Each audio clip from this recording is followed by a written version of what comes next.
보피의 손을 잡아요. 보피의 귀를 기울여요. 마음을 열고 보피와 친구 되면 당신의 눈이 되어 세상을 보여드려요.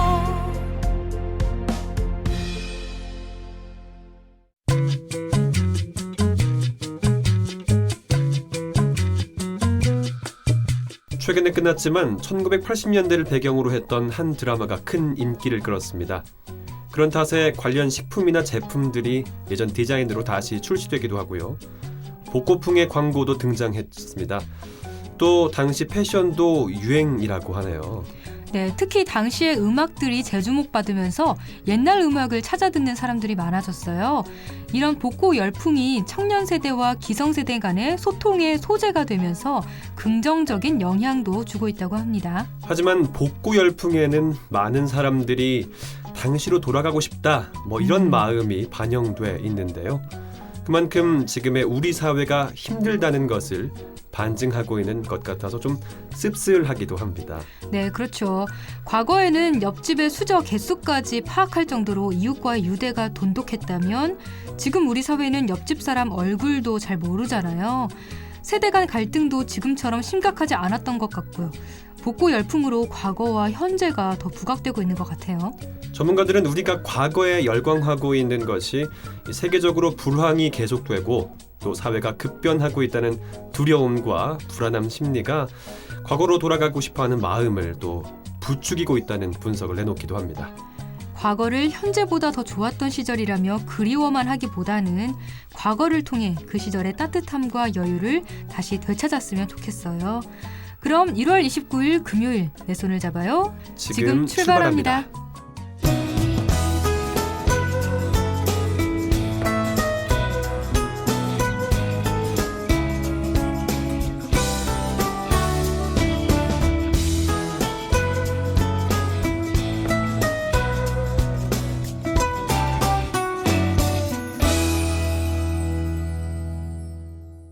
안녕하세요. 내 손을 잡아요. 금요일의 남자 이창훈입니다. 안녕하세요. 흥옥입니다. 오늘은 안 웃네요. 네, 이제 익숙해졌어요? 이제 익숙해졌어요. 오늘이 1월의 마지막 주 금요일이 됐어요. 벌써. 네, 맞죠? 네. 참 금방 가네요. 시작한 지 얼마 안 됐는데 또 그러게요. 금요일의 남자를 만난 지가 벌써 1월 네 번째 만남을 또 갖고 있습니다. 네. 저희 오프닝에서 또 복고 열풍에 대한 옛날 이야기를 좀 해봤는데 네. 이 1980년대 배경으로 한 드라마 그 시리즈 계속 보셨어요? 진짜 할 말이 없는 게 이게 젊은 사람들이 봐야 되거든요. 이 드라마를. 다 보고 있는데 저는 안 봐가지고. 그래요? 어떡하죠 이거? 그러면 네. 이전에 했던 또 시리즈가 있었잖아요. 1990년대라는 시리즈도 보셨어요? 네, 처음에 나온 것만 봤어요. 처음에 나온 거 봤다. 네, 정은지랑 서인국 씨가 나왔던 그런 드라마. 네, 그거만 봤어요. 저는 이 드라마를 일단 첫 스타트는 끊었어요. 근데 이거 약간 좀 나중에 다 끝나고 몰아서 봐야겠다고 좀 아껴두고 있는 드라마긴 한데 그러나 이 드라마에서 나왔던 노래들 되게 많이 또 생각나게 하더라고요. 그렇죠. 이 노래 있잖아요. 지나간 것은 지나간 대로 이 노래가 원곡의 그 느낌이 아닌 좀 다른 느낌으로 들으니까 또 새롭게 색다르게 들리던데 그게 이적이 그렇죠. 노래죠. 불렀던 노래인데 또 색다른 느낌으로 또 이 노래의 어떤 원곡의 느낌들을 좀 잘 살린 노래가 아닌가 싶은데 맞아요. 그거 아직도 차트에 있더라고요. 아직까지도 꾸준히 사랑받고 있어요. 역주행 차트. 네, 그러니까 그 혁오의 소녀 그거랑 같이 그 두 개가 아직까지 차트에 있더라고요. 대단한데. 그럼 오키 씨, 저는 이제 사실 그 예전에 패션이나 이런 것들은 잘 모르거든요. 그런 패션들이 좀 인기가 있다는 걸 좀 느끼세요? 어떠세요? 네, 그렇죠. 아무래도 옛날 패션들. 청자켓이 다시 유행이 됐다는 게 특히 청자켓뿐만 아니라 청청 패션이라고. 청청 패션. 예전에는 청청 패션으로 입으면 패션 테러리스트다 이렇게 됐는데 요새는 너 진짜 패셔니스타다 이렇게 인식이 확 달라졌다는 게 진짜 신기하지 않나요? 그 시대를 담은 드라마의 힘이군요, 이게. 그렇죠. 그래요. 그러면 좀 이런 복고 열풍이 한창인데 오키 씨는 다시 돌아가고 싶은 시기가 있어요? 저는 중학생 때가 제일 행복했던 것 같아요. 특히 중2 때. 그러면 응답하라 1998인가요? 아니요, 1998. 아니구나. 제가 태어난 해잖아요. 그 1988이 제가 태어난 해죠. 중2 때는 2002년도였어요. 아, 맞네. 월드컵 시즌이구나. 네, 그러니까 응답하라 행복했죠. 2002. 응답하라 2002가 나올지도 모른다고 하더라고요. 그래요? 그러니까 제가 행복했던 시기의 드라마니까 네. 그건 아마 진짜 볼 것 같아요. 아, 그래요? 그러니까 중학교 때 그때 만난 사람들이 빨간 옷을 입고 맞죠? 응원했던 기억도 있고 중학교 때 네, 참 좋았을 맞아요. 텐데 저는 네. 제 10살이었던 1994년이 또 기억이 나네요. 왜 하필 10살이에요? 제가 그때 10살 때 제가 애정에 맞이하는 팀이 야구 좋아하거든요, 제가. 그 팀이 우승을 했어요. 아, 10살 때부터 야구를 좋아했어요? 그때 10살 때 야구를 좋아한 건 아닌데 그 11살 때부터 본격적으로 야구를 봤는데 네. 다시 제가 10살 때 우승을 직접 보지 못하고 나중에 하이라이트 필름으로 봤거든요. 그걸 직접 다시 보고 싶다. 그래서 1994년도에 또 그때 음악들이 진짜 좋은 게 많았어요. 그랬나요? 그때 뭐 제가 알기로는 뭐 2-1과 2분의 1도 그때 나가고 나는 문제 없어 이런 거 그때 나가고. 아, 진짜 되게 오래돼 보인다. 아, 왜 그래요? 왜 네. 아닌 것처럼 말해요. 저는 잘 모르는 시대예요. 그러지 마세요. 네. 근데 그런 일들이 있었던 또 그 당시 1994, 5년도에 있었던 여러 가지 일들이 참 어렸지만 또 굉장히 나름대로 재미있었던 일들도 많이 있어서 가지고 갑자기 생각도 나기도 합니다. 네. 자, 이런 얘기 해봤는데 요즘 우리 사회가 참 약간 좀 삭막해졌다는 느낌들이 많이 들거든요. 맞아요. 이게 다 네. 경기 불황 때문인 것 같아요. 아, 그래요. 뭐 예전에 아까 얘기했던 것처럼 옆집에 인사도 하고 막 뭔가 누구도 뭐 음식도 갖다 주고 했는데 요즘엔 그런 게 없어요. 그렇죠. 이사 오면은 막 떡 나눠주고 그랬는데 그렇죠. 요즘 뭐 그런 거 거의 없죠. 옆집에 누구인지 알아요? 저도 할 말이 없습니다. 자, 그래도 그렇지만 우리가 과거에 있었던 그 느낌들을 계속 여러분들에게 주는 방송, 따뜻한 네. 방송으로 오늘도 함께 네. 만들어가 보겠습니다. 네. 이창훈 홍옥희와 함께하는 내 손을 잡아요. 오늘 코너 어떤 코너들이 있는지 소개해 주시죠. 네, 오늘 이야기 톡톡에서는 경력 단절 여성, 즉 경단녀를 위한 취업 지원 서비스에 대해 알아보도록 할게요. 네, 다음 이창훈의 노하우에서는 겨울철 건강을 지키는 먹거리, 푸드에 대해서 소개해 드리겠습니다. 홍옥희의 그림 읽어주는 여자에서는 미켈란젤로의 최후의 심판이라는 작품에 대해 이야기 나눠볼게요. 그리고 이국제의 정보톡톡에서는 신입사원의 직장생활 생존 행동 강령에 대해 알아보겠습니다. 내 손을 잡아요에서는 여러분의 많은 참여를 기다리고 있습니다. 참여할 수 있는 방법은 다양합니다. 페이스북 KTV 국민방송 인터넷 라디오 페이지에 메시지 주시거나 인터넷 포피 채널 블로그를 통해서 참여가 가능합니다. 많이 참여해 주세요. 또 같은 실수야? 배우는 게 좀 늦어서 혹시 나가랄까봐 걱정했던 나. 적성과 안 맞는 부서라서 나까지 야근하잖아. 늘 관둘까 고민했던 나. 공정한 인사 기준을 만난 후 모든 것이 달라졌습니다. 걱정 마요. 제대로 교육받고 왔더니 업무에 자신감이 생겼어요. 딱 맞는 부서로 옮기고 나서 성과 팍팍 내고 있어요. 공정인사는 능력을 키워 새로운 기회를 만듭니다. 내 인생 또 하나의 찬스. 노동개혁.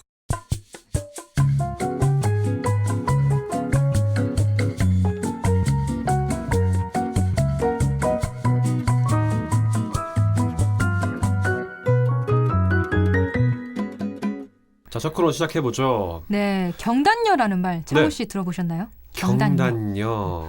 아이, 들어봤죠. 좀 인터넷 통해서 많이 나오는 단어인데 이 줄임말이에요. 경단녀란 네. 뜻은 네. 경력 단절 여성입니다. 창호 씨가 뒤처지지 않았어요. 아이, 그럼요. 인터넷 용어 다 알고 계시네. 네, 그렇죠. 이 주변에서 자주 듣게 되는 말이기도 하고 또 많은 여성분들이 결혼이나 출산 등의 이유로 일을 그만두게 되는 경우를 종종 보게 되는 것 같아요. 맞습니다.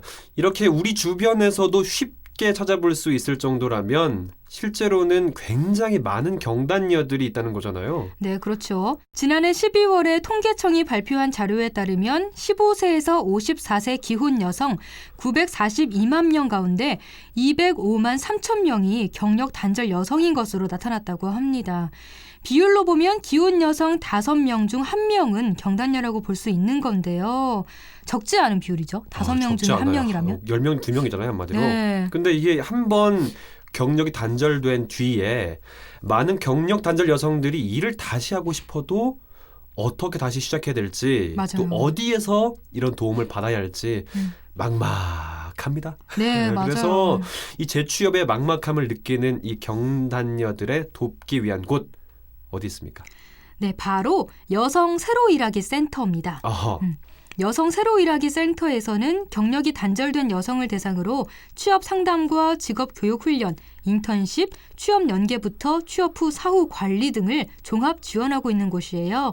특히 올해에는 이 여성 새로 일하기 센터를 통해 경단녀 취업 지원 서비스가 더 확대된다고 합니다. 그래요. 확대된다고 말씀해 주셨는데 이 여성 새로 일하기 센터의 경단녀 취업 지원 서비스 올해 그러면 어떻게 달라지게 되는지 궁금한데요.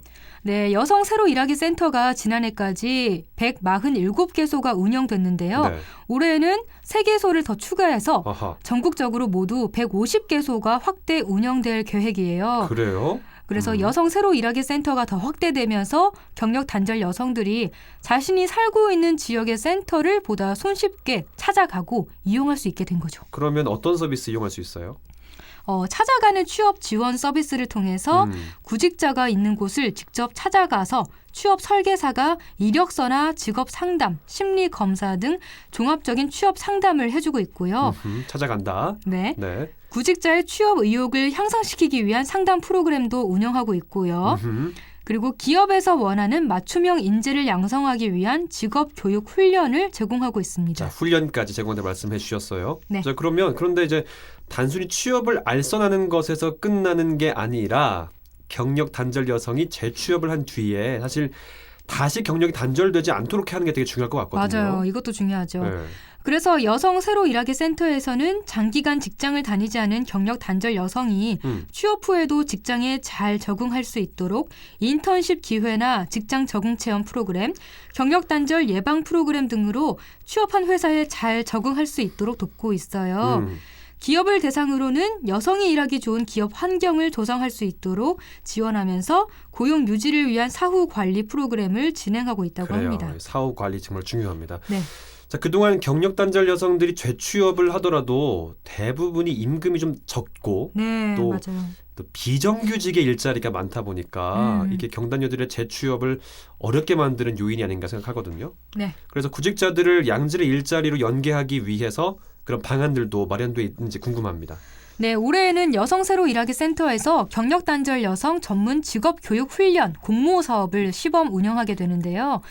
이번 공모 사업은 고부가 가치 직종인 IT, 아하. 콘텐츠, 디자인 등의 분야에 구직자들이 진출할 수 있도록 직업에 필요한 전문적인 기술 과정을 배우거나 직업 훈련 교육을 제공하게 됩니다. 아, 그래요. 이제 IT 고부가가치 네. 일들 한다고 말씀해 주셨어요. 자, 그러면 경력 단절 여성들을 대상으로 진행하는 이 인턴십도 눈에 띄는 것 같아요. 네, 그러게요. 네, 청년들만 인턴으로 일할 수 있는 게 아니라 경단녀들에게도 좀 기업에서 인턴으로 일할 수 있도록 좀 지원하는 거겠죠? 네, 올해부터는 경력 단절 여성 대상 인턴십도 5,480명에서 아하. 5,680명으로 200명이 더 확대 지원된다고 이야. 하고요. 네. 인턴 채용 기업에게도 지원금이 있다고 해요. 인턴 기간 후에 정식 채용으로 이어진 경우에도 혜택이 주어지는데요. 네. 상용직이나 정규직으로 전환이 되면 전환일을 기준으로 3개월 이상 고용이 유지됐을 때 인턴과 기업에 각각 60만 원씩 지급이 된다고 합니다. 60만 원씩 네. 지급된다. 이 구직자뿐만 아니라 채용 기업에도 혜택을 준다. 이 부분이 또 이 경단녀들을 채용하는 기업에 또 많아졌으면 하겠다. 이런 그렇죠. 마음이 드는데 이런 취업을 준비할 때 사실 예전에는 인터넷에서 채용 정보도 얻고 또 이력서나 면접 같은 부분은 오프라인에서 아, 맞아요. 많은 도움을 받았잖아요. 네. 근데 요즘에는 또 이 온라인을 통한 취업 상담이 오프라인보다 더 활발하게 이루어지고 있다 이런 얘기를 많이 들었거든요. 네, 온라인을 이용하면 시간과 장소에 구애받지 않고 서비스를 제공받을 수 있다는 점이 가장 큰 장점인데요. 네. 온라인 취업 상담도 오프라인 못지않게 꼼꼼하고 자세하게 상담이 이루어진다고 합니다. 자, 그렇다면 경단녀들이 취업 상담이나 또 지원을 받을 수 있는 온라인 서비스 있겠죠? 네, 있습니다. 여성 취업과 창업에 관한 온라인 취업 지원 서비스는 온라인 경력 개발센터 꿈날개 홈페이지를 통해 이용할 수 있는데요. 올해에는 온라인을 통한 취업 지원 상담 서비스 지역이 기존 8개 시도에서 17개 시도로 확대된다고 합니다. 아하, 지금 말씀했던 꿈날개 홈페이지, 네. 여기에서 어떤 서비스를 받을 수 있나요? 온라인 취업 지원 서비스는 구직자들에게 취업 가능성 진단과 커리어 코칭 서비스를 제공하고 있는데요. 네. 먼저 취업 가능성 진단은요. 현재의 구직 상황을 진단받고 상황에 맞는 적합한 교육 과정과 직종을 추천받을 수 있는 서비스고요. 어허. 커리어 코칭 서비스는 전문 온라인 커리어 상담사로부터 진로 상담과 경력 개발 코칭부터 이력서 작성이나 면접 컨설팅 등에 이르기까지 1대1로 상담을 받을 수 있는 서비스입니다. 지금 얘기를 들어보니까 직접 센터를 방문하기 어렵거나 또 네. 오프라인에서 취업 상담 서비스를 받기 어려운 분들이 이 온라인 취업 지원 서비스를 이용하시면 좋을 것 같다. 그런 네. 생각이 듭니다. 그리고 온라인을 통해서 취업을 준비할 수 있는 교육도 받을 수 있다고 하는데요. IT와 여성 취업, 여성 창업 등 무려 400여 개 과정이 운영된다고 하니까요. 구직자들이 취업 상담부터 직업 교육까지 온라인을 통해서 쉽고 편리하게 이용하시면 좋겠습니다. 그렇습니다. 온라인과 오프라인 모두에서 경력 단절 여성들을 위한 지원이 지속적으로 이루어졌으면 좋겠다. 이런 마음이 듭니다. 네, 정말 꿈에 날개가 달렸으면 좋겠어요. 꿈날개. 네, 그렇죠. 여성 인력을 잘 활용하는 게 결국에는 경제 활성화에도 도움이 되는 일이니까요. 그래서 올해에는 민간과 공공기관 여성 중간 관리자의 역량 강화 교육을 지원하는 여성 인재 아카데미 교육 대상도 확대됩니다. 여성 인재 아카데미 네. 어떤 거예요? 여성 인재 아카데미 프로그램은요. 여성들이 조직에서 리더로 성장할 수 있도록 민간과 공공기관의 여성 중간 관리자를 대상으로 맞춤형 조직 역량 강화 교육을 지원하는 프로그램이에요. 올해부터는 그동안 여성인재 아카데미 교육의 혜택을 받지 못했던 문화나 예술, 체육 분야 여성 인재들과 지방 공기업에서 일하고 있는 여성 등 지역 여성 인재들에게도 맞춤형 교육을 받을 수 있다고 합니다. 그래요. 그러면 이 여성인재 아카데미 프로그램에 참여하면 어떤 서비스를 받을 수 있나요? 이 프로그램에 참여하면요. 개인별로 역량 진단을 통해서 전문가의 조언을 받을 수 있고요. 자신에게 맞는 맞춤형 프로그램을 이용할 수 있어서 자신에게 필요한 부분을 파악하고 부족한 부분은 강화할 수가 있게 됩니다. 그래요. 파악하고 강화할 수 있다. 네. 자, 이 경단녀라는 말이 생긴 것도 참 그만큼 좀 일을 그만두게 된 여성들의 어떤 재취업이 어렵다는 얘기잖아요. 맞아요. 네, 그런데 그래서 경력 단절 여성들을 위해서 다양한 지원 정책들을 펼치고 있는 만큼 또 올해는 이 경단녀 이 말이 좀 자주 안 들렸으면 좋겠다는 생각이 듭니다. 네, 그냥 경력녀가 됐으면 좋겠네요. 그래요. 내 손을 잡아요에서는 여러분의 많은 참여를 기다리고 있습니다. 알고 싶은 정보가 있다, 방송에 참여해보고 싶다, 함께 나누고 싶은 사연이 있다, 모두 좋습니다. 페이스북에서 KTV 국민방송 인터넷 라디오를 검색하면 저희 페이지가 나오는데요. 그쪽으로 메시지 주시거나 진행자에게 메시지를 보내주세요. 그리고 인터넷에서 포피 채널을 검색하면 블로그를 통해서도 참여가 가능합니다. 방송을 들을 수 있는 방법도 알려드리죠.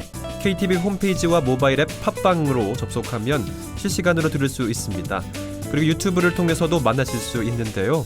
혹시 실시간으로 진행되는 방송을 놓치신 분들은 팟캐스트 서비스를 이용하면 다시 청취하실 수 있습니다. 도대체 언제 할 거야? 이제 빨리 하고 보고 드리겠습니다. 아니, 퇴근 언제 할 거냐고. 근로시간이 줄어듭니다. 나 회사 관두게 됐어. 그럼 다음 달 생활비는? 실업급여 받으면서 천천히 찾아보자 여보. 실업급여가 늘어납니다. 최 씨, 오늘이 마지막 출근이에요. 내일부터 정규직으로 출근해요. 정규직 전환이 쉬워집니다. 노동개혁으로 대한민국이 새 출근합니다.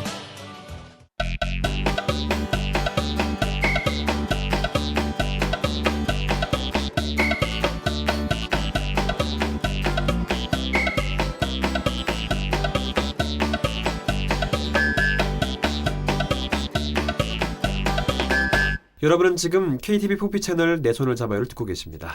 네, 근데 창호 씨 저 큰일 났어요. 갑자기 왜요? 진짜 큰일 났어요. 왜요? 지금 배가 고파요. 네, 배가 고파요. 밥 먹었어요? 자도 기분이 처지고 우울해지고 배가 고파요. 밥은 먹었는데 왜 그럴까요? 나도 상담하는 것 같아요. 사실 뭐 이게 계절 탓인 것 같아요. 겨울에는 사실 날씨도 흐리고 또 사실 집에서 있는 게 제일 좋잖아요. 그쵸. 방콕하는 게. 그러다 네. 보니까 이제 극심한 피로감이 느껴지기도 하고 또 이제 먹는 게 달라요. 막 단 게 땡기죠. 아, 맞아요. 그러다 보니까 이게 더 또 피곤한 느낌일 수 있지 않나 생각을 하게 되네요. 네. 그래서 그런 건가요? 그래서 그래요, 사실. 그러면 이 겨울철에 음. 건강하고 활기차게 생활하려면 뭐 어떻게 하면 될까요? 제가 한마디 하겠습니다. 네, 한마디. 기본으로 돌아가라. 네. 아, 제가 기본을 안 하고 있는 거군요. 그 집에만 있고 누워 있어서 그렇죠. 밥 먹고 바로 누면 안 돼요. 아, 그렇구나. 그런 말 있잖아요. 밥 먹고 바로 소된다. 네네네네. 그렇게 하지 마시고 네. 자, 활동 시간이 줄어들었다면 네. 주어진 시간을 계획적으로 사용해야 된다. 이런 교과서적 얘기할게요. 활동량을 좀 늘려야 된다. 아, 네. 네. 제가 지금 혼나는 기분이 드는데요. 제가 잘 혼내요. 조심하시고요. 자, 겨울철 건강을 지켜주는 식품을 섭취하는 것도 굉장히 중요할 텐데 그래서 오늘 이창훈의 노하우에서는 겨울철 건강을 지켜주는 음식, 먹거리에 대해서 한번 살펴보도록 하겠습니다. 아, 그러면 먼저 뭔가 이렇게 기분이 처지고 우울해질 때는 어떤 식품을 먹으면 도움이 되죠? 지금 가장 기울 좀 처지죠? 네. 네. 햇볕 노출이 적은 겨울철이잖아요. 그러다 보니까 이제 비타민 D가 부족할 수 있어요. 아. 그래서 이 비타민 D는 칼슘의 흡수를 도와서 뼈를 튼튼하게 해준다고 합니다. 그래서 네. 연구에 따르면 이 비타민 D가 다양한 우울증과 불안감을 없애주는 효과가 있다고 하네요. 또 아. 겨울철 하루 15분 정도 햇볕을 쬐는 것도 도움이 됩니다. 자, 이 비타민 D가 많이 들어있는 거 궁금하죠? 네. 연어, 아. 참치, 송어, 뭐 우유, 계란 노른자 이런 게 좀 많다고 하니까 많이 드시면 좋겠어요. 다 제가 좋아하는 거예요. 다 특히 좋아요? 뭐 연어, 참치 이런 거 좋아하는데. 연어 먹고 싶네. 네, 그러게요. 아, 근데 연어가 비싸가지고. 비싸죠. 네. 네. 그리고 겨울철에는 추운 날씨 때문에 뭐 잔병치레 이런 것도 많이 치르게 되잖아요. 감기라든지 뭐 감기. 이런 거. 감기 많이 걸려요? 그렇죠. 아, 그렇죠. 그렇죠. 뭐 감기 많이 걸리는데 겨울철에는 이 면역력이 떨어질 수밖에 없어요. 그래서 그 면역력을 끌어올리는 식품들이 필요합니다. 혹시 디톡스 들어봤어요? 네, 이거는 제 주변에 있는 여자들은 다 한 번씩 해보는 것 같더라고요. 디톡스 뭐 이거. 체내 독소를 제거하는 거라고 하니까 뭔가 되게 내 몸에 독소가 가득 쌓여 있어. 이걸 제거해야 돼. 뭐 이런 네. 사명감이 막 들어요. 이 말을 들으면 뭔가 되게 내 몸이 되게 심각한 것 같고. 지금 심각하지 않아요? 네. 그래서 한때 이런 해독 주스가 유행하게 됐었어요. 여자들한테. 이 디톡스 제가 아는 지인 중에 한 사람이 디톡스 회사에서 그러니까 주스를 만드는 곳에서 일을 해서 먹어보러 계속 판촉을 하더라고요. 먹어봤어요. 그래서? 네, 저도 마셔봤는데 달달하고 맛있긴 한데 이걸 계속해서 시간대마다 이렇게 먹여줘야 되더라고요. 네, 좀 네, 불편하긴 네. 한데 전 못하겠더라고요. 그런 거. 네. 자, 이런 해독 주스처럼 강한 디톡스가 아니더라도 일상생활 속에서도 정말 디톡스 푸드를 쉽게 볼 수가 있어요. 그래서 그래요? 네, 하나 살펴보도록 하죠. 먼저 토마토는 해독 주스가 유행하면서 디톡스 푸드의 대명사가 됐습니다. 그래서 이 토마토는 잘 들어주세요. 네. 베타코리틴과 비타민 C가 풍부해서 각종 암과 노화를 방지하는 데 효과가 있습니다. 또 이 독과 염증을 없애는 등 살균 작용도 하는 디톡스 푸드입니다. 또 다른 토마토를 제품. 많이 먹어야겠네요. 네, 토마토 잘 드셔야 되고요. 네. 또 두 번째는 매실의 해독 작용이 대단한데요. 이게 허준이 지금 동의보감에서도 네.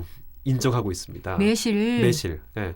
이 매실은 음식과 혈액, 또 물 등에 있는 독을 해독하는 효능이 있다고 알려져 있는데요. 네. 그래서 식중독이나 장염에 걸리면 물에 매실액을 타서 주기도 하죠. 저도 이렇게 먹은 적이 있어요. 되게 네, 좋더라고요. 맞아요. 네. 배 아프면 항상 매실액 먹어요. 그럼 뭔가 좀 시간이 뚫린 지나면 괜찮은 기분이 들더라고요. 그렇죠. 음. 네. 그리고 이 디톡스 푸드에는 녹황색 채소도 빠질 수가 없잖아요. 맞습니다. 가장 중요한 건 당근이에요. 아. 이 당근은 발암 물질을 해독하는 터핀이 풍부해서 몸에 쌓인 독소를 빼주는데요. 네. 특히 터핀은 니코틴이나 담배로 인해서 또 발암 물질을 해독하는 데도 굉장히 좋다고 알려져 있습니다. 또 다른 제품, 지금 말씀드린 제품도 있고 네. 다음은 미나리입니다. 미나리. 이 미나리는 체내에 쌓여 있는 활성화산소를 제거해주고 네. 또 염증을 가라앉히는 등 다양한 작용으로 몸을 해독해주고 있습니다. 네. 또 여성분들, 여성 질환도 굉장히 좋다고 하니까요. 또 몸속 순환을 원활하게 해준다고 합니다. 그래서 여성분들이 좀 특히 이 식품을 좀 계속해서 드셨으면 좋겠어요. 미나리. 네. 네. 토마토나 당근이나 미나리 이런 것들. 네. 굉장히 많은 식품들이 디톡스에 도움이 되는 것 같은데요. 그래요. 근데 어떤 기사를 보니까 해조류도 중금속 해독 등에 도움이 된다고 하던데요. 해조류 네. 당연합니다. 다시마, 미역 이런 해조류도 대표적인 디톡스 푸드입니다.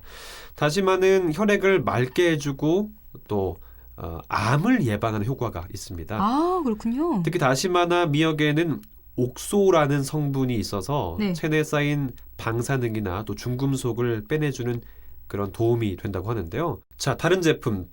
우리 주변에서 쉽게 볼 수 있는 디톡스 푸드 궁금하시죠? 네. 쉽게 볼 수 있는 거? 양파예요, 양파. 아, 양파.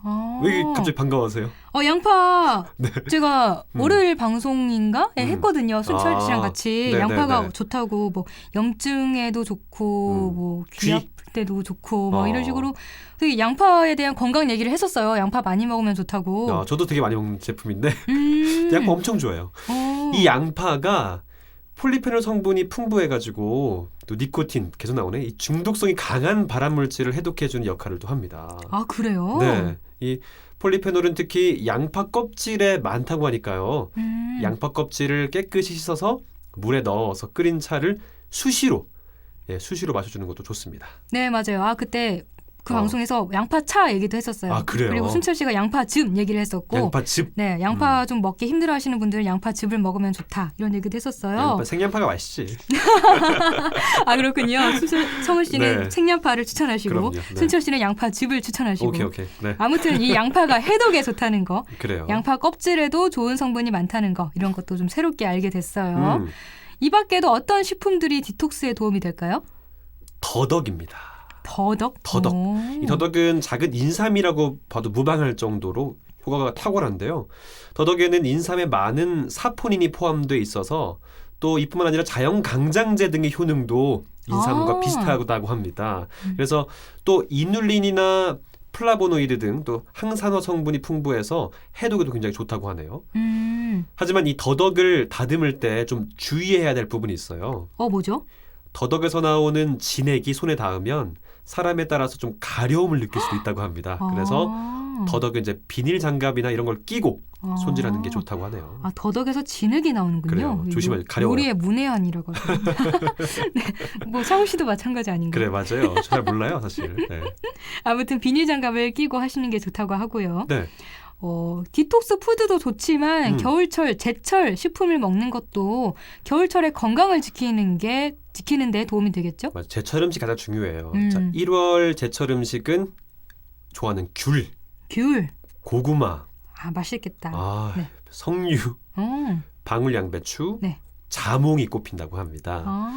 귤은 겨울철 대표 간식이잖아요. 네네네. 참 많이 먹어요. 여기에는 비타민 C가 풍부해서 참 많은 사람들이 귤 좋아하는데 그뿐만 아니라 그다음에 고구마. 이 고구마에도 항산화 성분이 풍부해서 참 많은 사람들이 고구마는 또 이런 거 있네요. 또 죽은 세포를 없애고 새로운 피부 세포를 만드는 역할과 또 주름을 만드는 유해산소로부터 몸을 보호하는 역할도 합니다. 아, 그래요? 되게 좋아한다.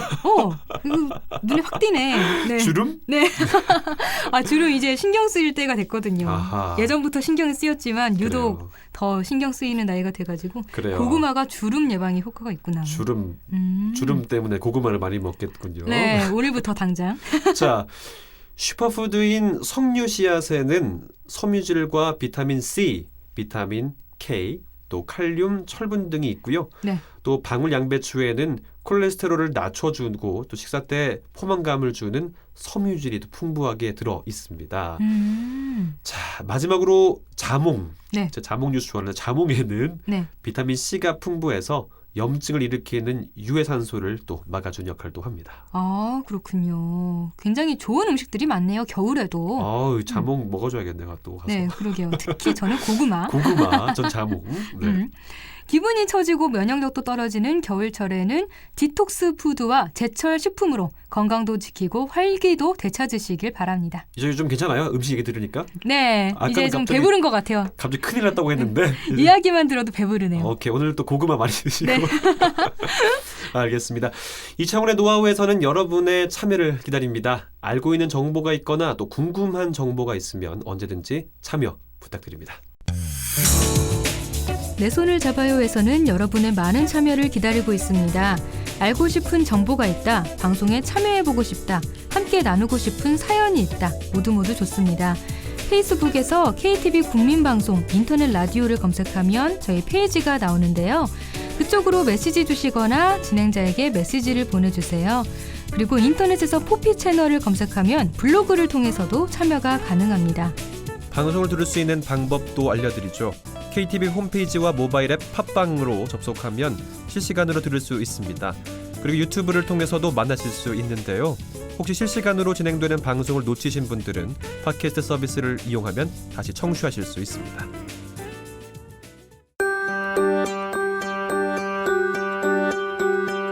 핀테크는 이미 시작되었습니다.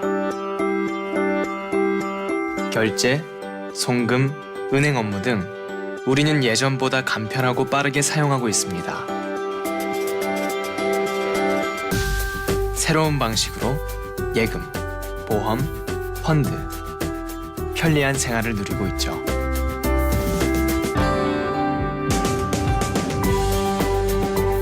핀테크, 이제 생활입니다.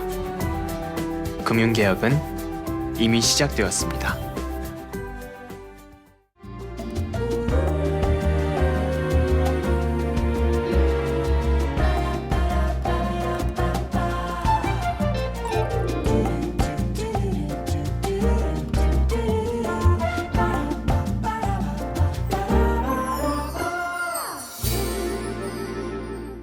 이번 시간은 홍옥희의 그림 읽어주는 여자입니다. 어떤 명화 오늘 나눠볼까요? 네, 오늘은 미켈란젤로의 최후의 심판이라는 그림에 대해 살펴볼게요. 최후의 심판이요? 네. 어허. 예전에 제가 순철 씨와 같이 미켈란젤로가 시스티나 성당에 그린 천장화, 천지창조를 소개한 적이 있는데요. 네. 천지창조는 창우 씨도 아시죠? 유명하죠. 네네, 그렇죠. 네. 근데 오늘은 같은 방에 그린 벽화, 최후의 심판을 창우 씨와 같이 소개하려고 야, 해요. 그래요? 최후의 심판도 들어보셨죠? 아니, 많이 당연히? 들어봤죠. 네. 소설에도 많이 나오고요. 네. 네. 이 미켈란젤로가 환갑이 넘은 나이에 교황으로부터 주문을 받아서 1534년부터 1541년까지 그린 그림이에요. 그래요. 네, 굉장히 오래 그린 것 같은데 약간 중간에 좀 쉰 기간도 있었어요. 모두 391명의 인물들이 등장하는데요. 모두 실제 인물들을 모델로 했고요. 각 인물들이 각기 다른 자세, 각기 다른 표정을 하고 있어서 최고의 작품으로 평가받고 있습니다. 이 최후의 심판이라는 작품은 그 예수 그리스도가 인류 종말의 날, 끝날이죠, 끝날. 네네. 죽은 영혼과 살아있는 자들을 위해서 또 선과 악에 따라 심판하는 이야기가 담겨 있죠. 아, 네, 그렇죠. 그래서 이 그림은요, 크게 세 부분으로 나누면요. 네. 천상과 그리고 심판을 받는 장소인 연옥, 그리고 아하. 지옥 이렇게 나눌 수가 있는데요. 좀 더 세분화하면 5부분으로 나뉩니다. 네. 천상과 나팔 부는 천사들, 그리고 심판받기 위해 부활하는 죽은 자들, 그리고 승천하는 자들, 지옥으로 끌려가는 자들 이렇게 됩니다. 이 얘기를 들어보니까 이거 좀 그 요한 묵시록이라는 마지막 성경 책이 있어요. 이 내용들과 좀 겹치는 부분이 있는 것 같은데요. 네. 이 천국과 연옥, 지옥으로 나눠 묘사한 부분 보니까 단테가 쓴 책, 단테 신곡 이 영향을 받은 것 같은데 잠 소개해드리자면 네. 단테 신곡은 단테가 하느님의 세계를 여행한 기록을 담은 책인데 네. 이 지옥에서 시작해서 연옥을 거쳐서 천국에 올라가서 마침내 하느님의 품에 안기는 그런 대장정을 그린 책입니다. 네네. 맞죠? 네, 맞아요. 그런데 이 그림도 천지창조와 마찬가지로 또 교황으로부터 주문을 받아서 그리게 된 책이라면서요? 네, 1512년 시스티나 성당 예배당에 천지창조 천장화를 힘들게 완성한 미켈란젤로는요. 네. 등이 굽고 목 디스크에 걸리는 등 되게 후유증에 시달리면서 몇 년간 그림에는 손도 대지 않고 있었는데요. 아이고. 완전 학을 뗀 거죠. 이제 그렇지, 그림에는. 그렇지. 너무 힘들었기 때문에. 네. 그런데 1533년에 당시 교황이었던 클레멘스 7세로부터 천장화가 그려진 방에 벽화도 좀 새로 그려달라 아하. 이런 주문을 받아요. 네. 교황의 명령이었기 때문에 미켈란젤로는 거역할 수가 없어서 몇 년 만에 붓을 잡습니다. 교황이 그림을 주문했던 이유는요. 당시 로마가 스페인 군대에 의해서 파괴된 상태였고 마르틴 루터에 의해 종교 개혁이 일어나서 신교와 구교로 종교가 나뉘는 혼란스러운 상황을 수습하기 위해서였어요. 아하. 네, 그런데 주문을 하고 1년 만에 클레멘스 7세 교황이 사망하면서 미켈란젤로는 그림 작업을 중단합니다.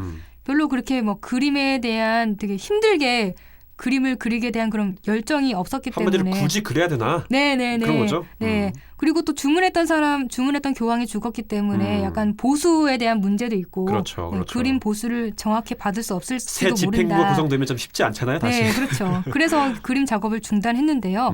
근데 그 뒤로 교황의 자리에 오른 바오로 3세가 아하. 미켈란젤로에게 다시 그림을 그릴 것을 의뢰해요. 아하. 그래서 마침내 1541년에 최후의 심판이 완성될 수 있었던 거죠. 우여곡절이 있었네요, 한마디로. 자, 이 미켈란젤로의 고된 노력과 인내 덕분에 우리가 지금 이렇게 또 최고의 작품을 만나는 거 아닌가 생각도 하게 되는데요. 그렇죠. 그런데 천지창조 그릴 때도 교황과 갈등을 겪으면서 생긴 어떤 일화들이 있었는데 이 그림에도 재미있는 일화들이 좀 있다면서요? 네, 맞아요.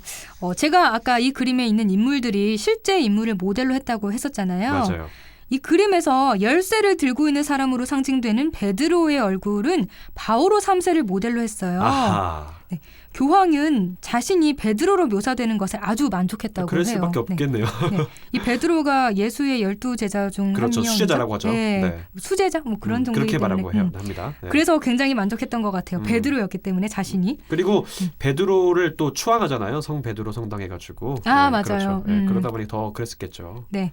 반면에 교황청의 전례 담당관이었던 비아지오 다 체세나 추기경은요. 아하. 이 그림의 인물들이 대부분 나체로 그려진 게 불경스럽다면서 이거는 목욕탕이나 술집에나 있을 작품이지 교회에 있을 작품은 아니다라고 미켈란젤로를 비난합니다. 굉장히 보수적이네요, 이분은요. 네, 그렇죠.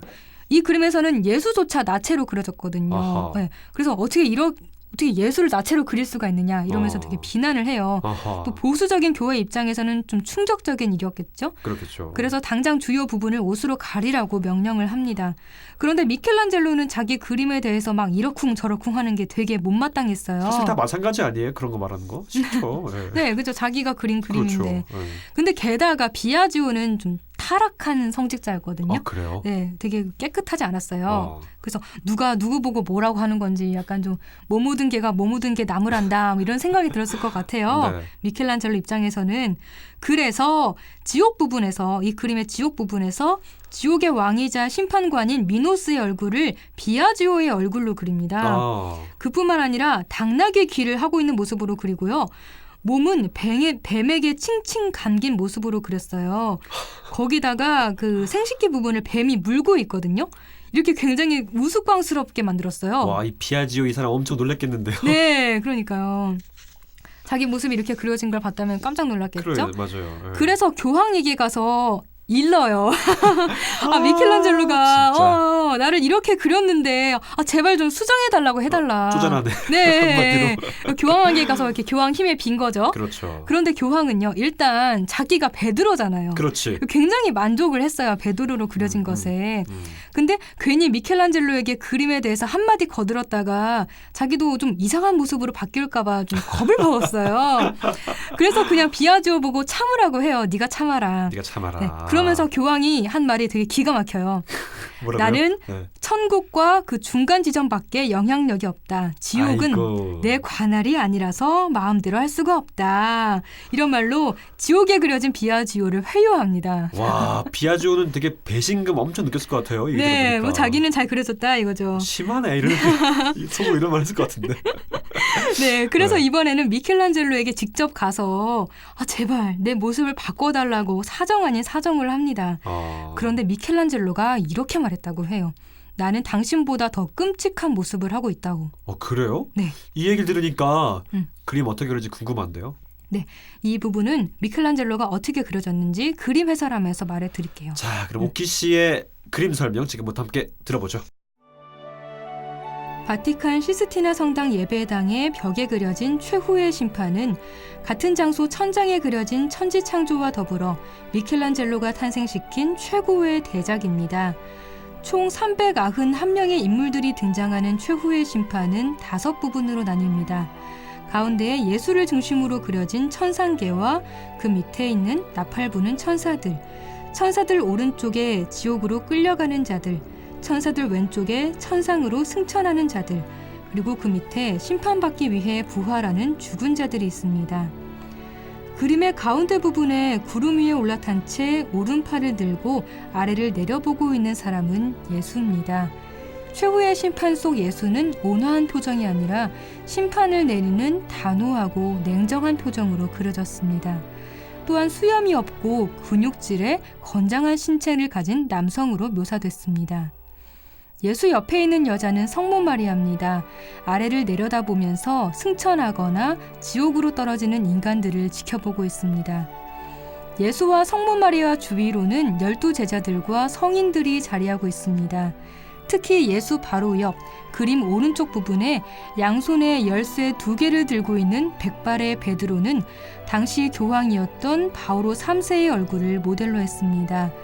하지만 예수로부터 열쇠를 받은 베드로조차 자신이 어떤 심판을 받을지 몰라 두려워하는 표정을 짓고 있는 게 인상적입니다.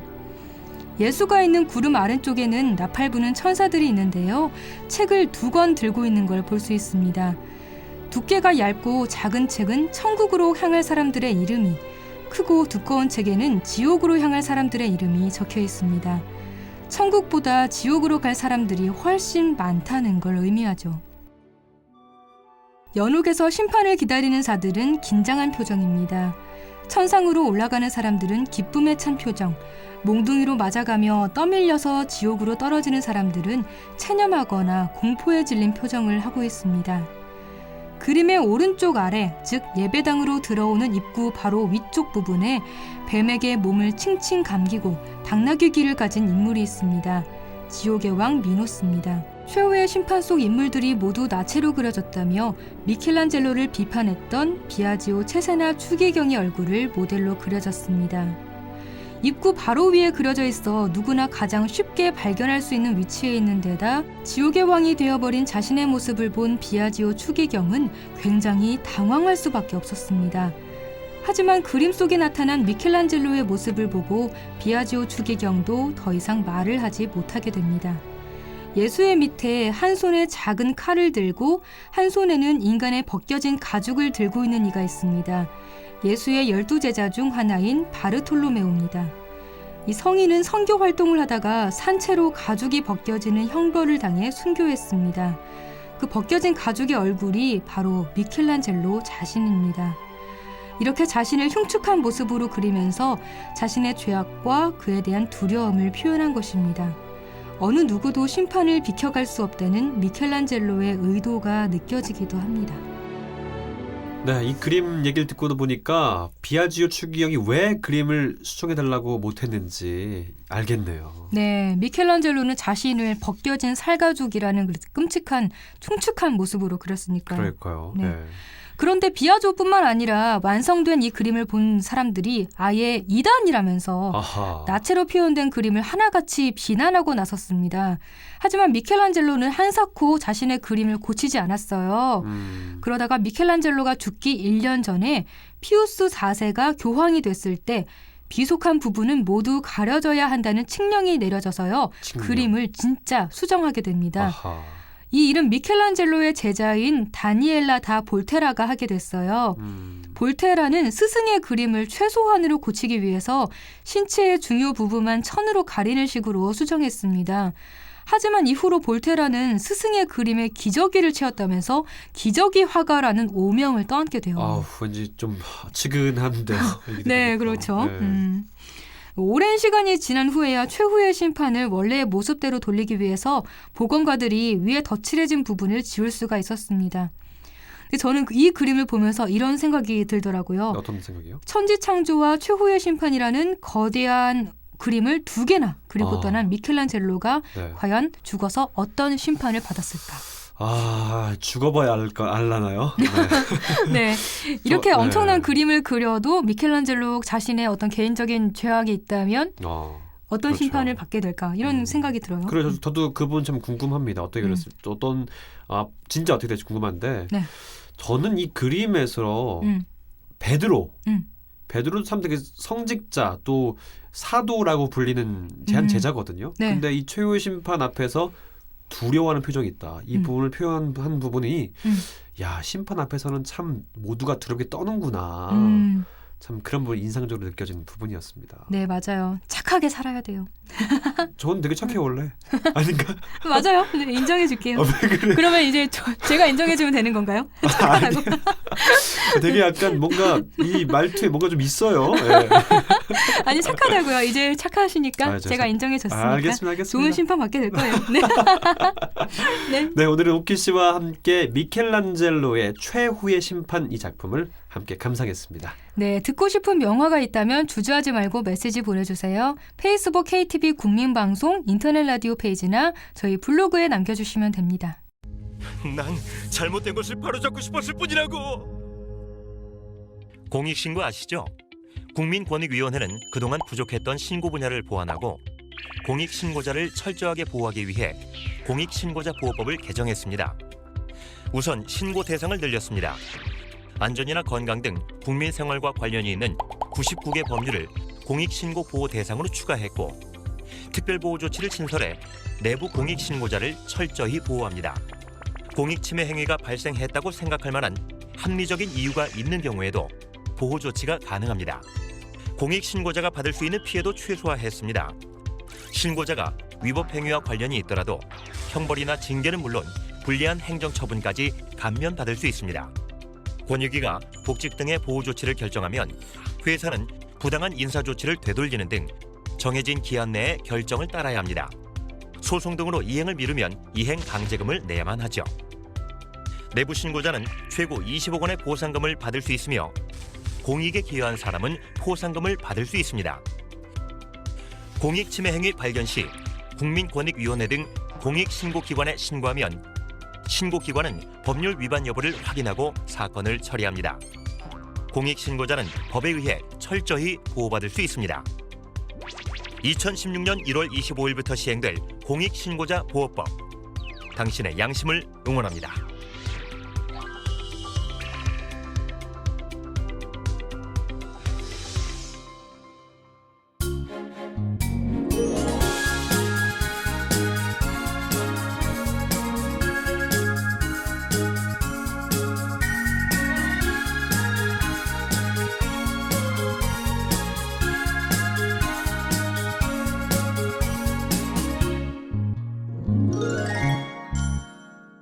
이번 시간은 이국제의 정보 톡톡입니다. 생활 속 유용한 정보에 대해 소개해드리고 있는데요. 네, 직장 생활을 보통 정글에 비유하기도 하잖아요.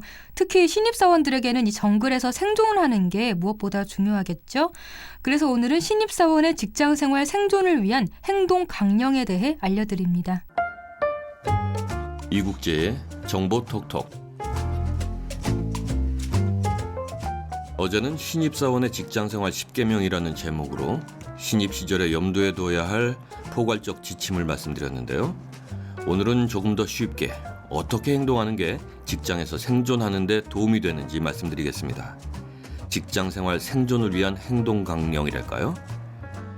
첫째, 최선을 다하면서 과정을 즐기세요. 직장이든 일이든 100% 마음에 드는 경우는 없습니다. 내가 할 일이라면 최선껏 해야 성취감이 따르는 법입니다. 둘째, 기다리지 말고 먼저 다가가세요. 그러면 무슨 일에서든 열정이 넘치는 사람이라는 인상을 심어줄 수 있을 테니까요. 셋째, 모릅니다, 가르쳐주세요라는 말을 입에 달고 다니세요. 신입사원이 모른다고 하는 건 흉이 아닙니다. 시간이 흐를수록 모른다는 말을 하기가 점점 어려워집니다. 신입 시절에 모르면 모른다고 말하고 가르쳐달라고 말하면서 적응하기 바랍니다.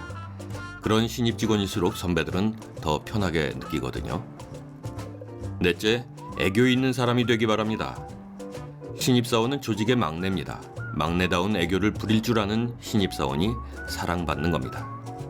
5째, 근성을 가지세요. 무슨 일에든 근성을 갖고 끈기 있게 해내는 모습을 보여야 합니다. 만일 대충 하다가 선배나 팀장에게 일을 넘기면 당신은 대충 하는 녀석이라는 인상이 박히게 될 겁니다. 6째, 잘 따라하세요. 일 잘하는 선배만 잘 따라해도 반은 성공한 겁니다. 7째, 아무개 하면 생각나는 당신 고유의 이미지를 만드세요. 특정 업무 영역은 역시 아무개다라는 인상을 심어줄 필요가 있습니다. 이 일은 아무개가 잘하지 하고 직장 상사들이 당신을 떠올린다면 당신의 직장 생활 걱정할 필요가 없는 겁니다. 8째, 수시로 평가받고 있음을 잊지 마세요. 신입사원은 을의 관심의 대상이 됩니다. 당신이 없는 곳에서 당신에 대한 질문과 답이 오가기 마련이죠. 상사들, 선임들을 지나치게 의식할 필요는 없지만 언제나 평가받는다는 사실은 잊지 말고 꾸준하고 성실한 모습으로 직장 생활에 임해야 합니다. 9째, 건설적인 투덜이가 되세요. 신입사원은 새로운 시각과 해결책으로 조직의 활력을 불어넣을 수 있습니다.